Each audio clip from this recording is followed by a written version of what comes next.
આજે ફાઇનલી કાજુ કારેલાનું શાક બનવાનું છે. કારેલા હું લઈને આવી હતી. જો આ તો મને લાગે પાકી ગયું છે. આના હું સીડ્સને યુઝ કરી શકું ગ્રો કરવામાં તો કહેજો મને, તો રહેવા દઈશ આને. હું મારા હાથમાં જો હેરે આવી ગયો છે અહીંયા ક્યાંક. ઓકે, કાજુ કારેલાનું શાક બનાવીને પછી હું આની રેસીપી આપું છું આખી કે કઈ રીતે બનાવું છું હું. ગુડ મોર્નિંગ, જય શ્રી કૃષ્ણ, જય સ્વામિનારાયણ. આજે શુક્રવાર છે અને ફર્સ્ટ ટાઈમ એવર કારેલાનું શાક મારી જાતે બનાવવાનું છે. વર્ષો થઈ ગયા. મેં સાસુ આવ્યા હોય ત્યારે ખાધું હોય, પણ કાજુ કારેલાનું નહીં, મમ્મીએ ભરેલું બનાવ્યું હોય કે કંઈક પેલું કડકડિયું કંઈક બનાવે ને એવું બનાવે મારી સાસુ. અને મારા મમ્મીના હાથનું તો મેં ઘણા વખતથી નથી ખાધું, ઘણા વખતથી. તો આજે જો હું બનાવીશ, હવે જોઈએ કેવું બને છે. એ રીતે પછી હું તમને રેસીપી કહીશ અને ટેસ્ટ પણ કેવો છે ને એ પણ કહીશ. અને હા, સાથે સાચું જ કહીશ. ત્યારે ખરાબ હશે ને તો હું કહી દઈશ કે આ બહુ બરાબર નથી બન્યું એવું. લેટ્સ સી હવે આજે બનાવીએ છીએ.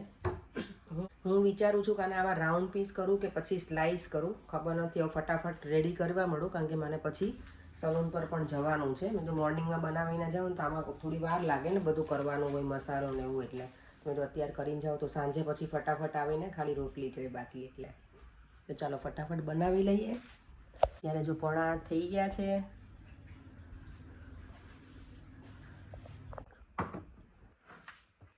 કારેલા જો મેં આ રીતે કટિંગ કર્યા છે સર્કલમાં, અને હવે એમાં હું એડ કરું છું થોડી હળદર અને સોલ્ટ, મીઠું. કારણ કે મીઠું ને હળદર નાખીને પેલું મીઠું નાખીને એનું જે કડવાશ હોય એ નીકળી જાય કારેલાની, એટલે એ રીતે કરું છું. અને કાજુ કારેલાનું શાક બનાવવા મેં કાજુને બે ભાગમાં સ્પ્લિટ કરી લીધા છે.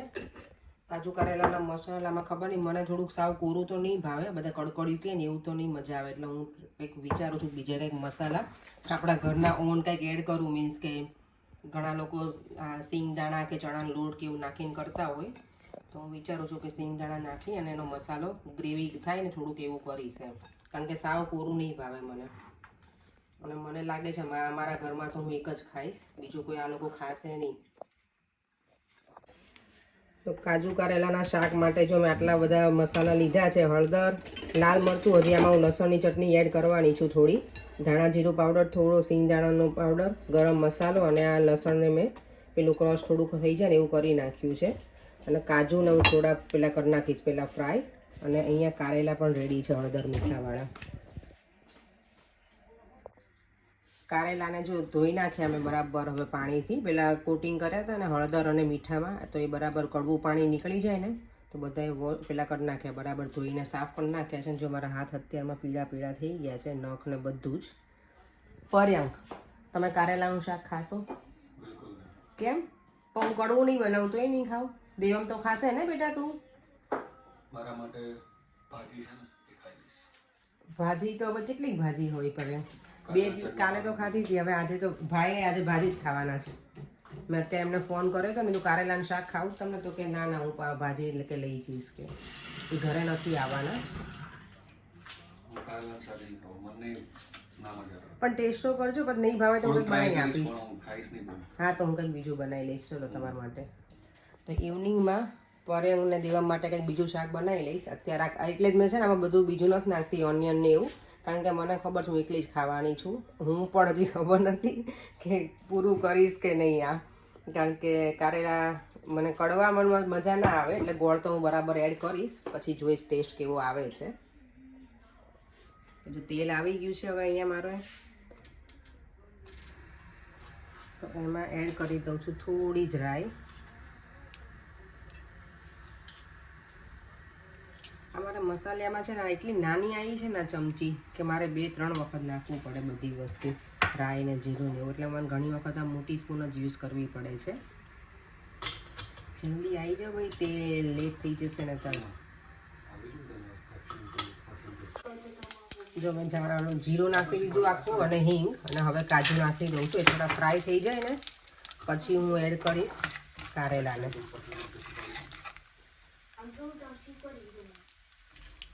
અને લસણ આ તેલમાં જ નાખી દેવાનું, એટલે કાચું પેલું લાગે નહીં આપણને લસણ.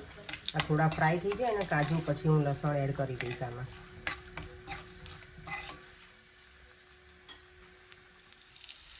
મેં જો લસણ એડ કરી દીધું છે અને સિંગદાણાનો જે પાવડર થોડોક હતો ને લીધો હતો ને એ પણ મેં આમાં એડ કરી દીધો છે. અને જો કાજુ સરસ હવે ગોલ્ડન બ્રાઉન જેવા થઈ ગયા છે એટલે હવે હું કારેલા એડ કરી દઉં છું આમાં ફટાફટ. કલર કેટલો સરસ લાગે છે ને, એકદમ ગ્રીન મસ્ત. બસ હવે આને થોડી વાર આવી રીતે ખુલ્લું ચડવા દઈશ. અને કારેલાના શાકમાં છે ને પાણી નહીં નાખવું હું આમાં.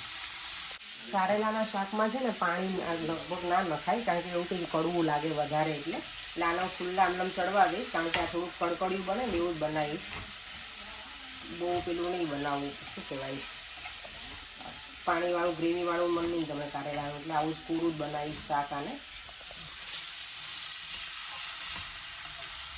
કલર તો સરસ લાગે છે, બને એટલે પછી કહીશું ઇવનિંગમાં તમને કહીશ એનું રિઝલ્ટ. અત્યારે તો બની જશે, પછી હું ટેસ્ટ નહીં કરું સવારમાં. જો હાફ વે જેટલું કૂક થઈ ગયું છે એટલે હવે આમાં બધા જે સ્પાઇસીસ છે બધા એડ કરી દેવાના. કારણ કે પહેલાંથી કરી દઈએ ને તો ઘણી વખત મસાલા છે ને બળી જાય, કારણ કે આમાં કંઈ પાણી ને એવું નથી નાખ્યું એટલે શાકમાં. તો ટ્રાય કરવાની કે આ બધા મસાલા થોડુંક શાક ચડી જાય પછી નાખી દેવાના. અને ગોળ બધાની છેલ્લે નાખવાનો ગોળ, કારણ કે તમે પહેલાંથી નાખી દો ને તો પછી એકદમ કડક થઈ જાય. એટલે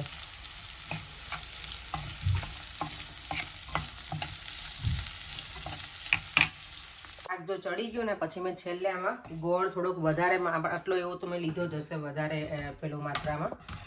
અને મસ્ત મજાનું બની ગયું છે, લચકા જેવું જો સરસ લાગે છે. અને આમાં મેં જરાય ટીપું પાણી એડ નથી કર્યું, ખાલી મેં કવર કર્યું હતું એટલે એનો ખબર ને પેલું સ્ટીમ હોય એનાથી જ કૂક થઈ ગયું છે.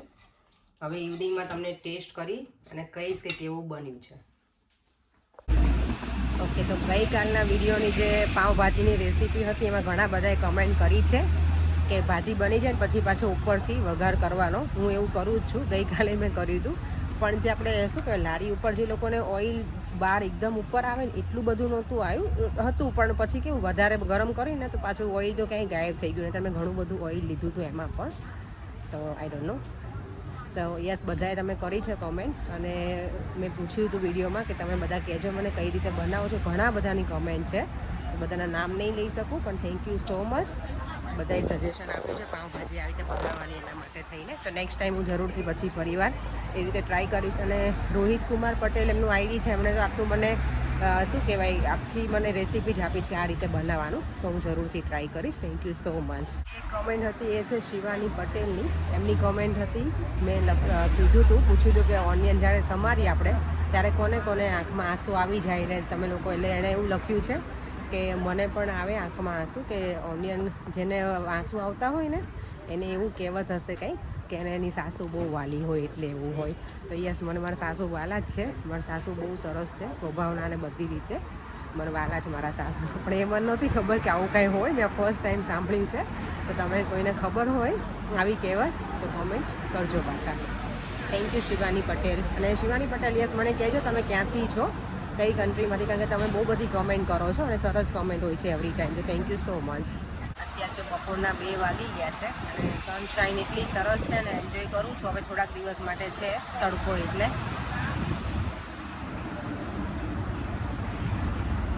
તમે લોકો વીકેન્ડમાં શું કરવાના છો આ વીકેન્ડમાં એ કહેજો. મારે તો આ વીકેન્ડ હજી કંઈ પ્લાન છે નહીં કશું. લેટ્સ સી હવે શું થાય છે. કાલે તો હું સેટરડે તો મારે હોય સલૂન ઉપર જવાનું, એટલે આ વીકેન્ડ પ્લાનિંગ છે દેવમને થોડુંક બરાબર ભણાવવાનું ને એવું બધું, કારણ કે એને ટ્યુશનનું હોમવર્ક ને બધું હોય છે ને તે બધે પહોંચી નથી વળતો, કારણ કે સ્કૂલમાંથી બીજા એક્સ્ટ્રા ક્લાસ કરે છે. એટલે જોઈએ હવે. અને અત્યારે જો હું આરામથી બેઠી છું, થોડી વાર મેં તો બહાર બેસું, ક્લાયન્ટ છે નહીં ને, તો અહીંયા આવી છું માર્ક્સ એન્ડ સ્પેન્સરની નજીક. અને અંદર જાઓ ને તો મેં તો કંઈક બાય કરીશ, કૂકીઝ કે હું જોઉં છું. મને એક અહીંયાની કૂકીઝ છે ને પિસ્તાચીઓ બહુ ભાવે છે M&Sની. તો એ જઈશ હમણાં અંદર લઈને, પછી સલૂન ઉપર જતી રહી. આજનો વ્યૂ એટલો સરસ છે ને સનસેટનો, મસ્ત કલરનું ડિફરન્ટ કલરમાં સ્કાય દેખાય છે. દેવમ જો ડિનરમાં ખાય છે કાજુ કારેલાનું શાક, રોટલી અને પાપડ. દેવમ, કેવું લાગે છે બેટા શાક? કેવો છે ટેસ્ટ? બહુ બીટર. બીટર પણ એ સારું બેટા, ક્યારેક ખવાય દેવા. મેં પર્યાંગ નથી ખાતા એ શાક, પણ દેવમને તો મેં આપ્યું છે. દેવમને તો હજી કારેલાનું શાક છે એટલે ચાલુ છે ખાવાનું, અને હું પણ હવે બેસી ગઈ છું. તો ટેસ્ટ કરીને કહું કે કેવું બન્યું છે.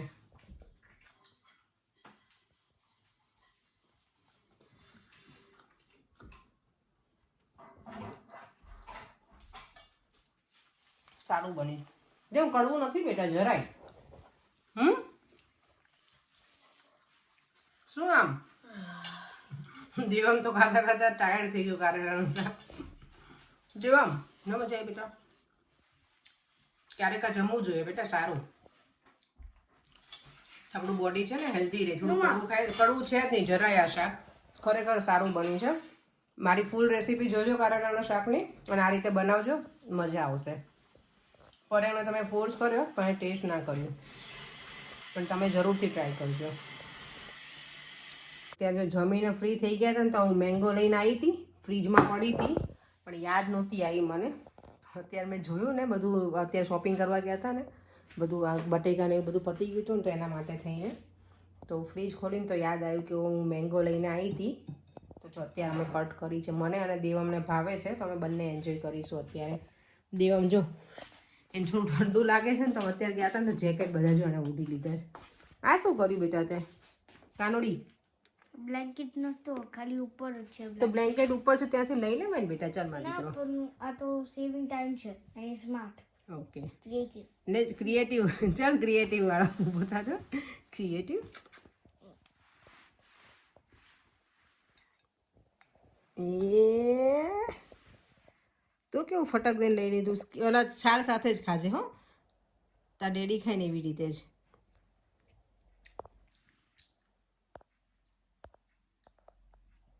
પર્યંગ છે ને એ પાકી કેરી છાલ સાથે ખાય. કાચી કેરી તો આપણે ખાઈએ બધા, પણ એ પાકી કેરી છાલ સાથે ખાય. મને પાકી કેરી છાલ સાથે ન ભાવે, આ ભાવે. હું તો કિચનમાં કામ કરતી હતી અને અહીંયા અહીં જોઈને તો જો મારો દીકરો તો સૂઈ ગયો છે.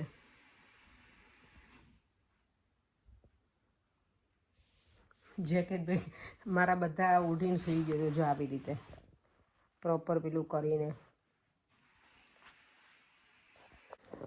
અને યસ, ગઈકાલના જે પાઉંભાજીનો વિડીયો છે એમાં બહુ બધાની કોમેન્ટ હતી કે તમે પાઉંભાજીના વેજીટેબલ જ્યારે બોઇલ કરો ને તો એમાં બીટરૂટ યુઝ કરવાનું.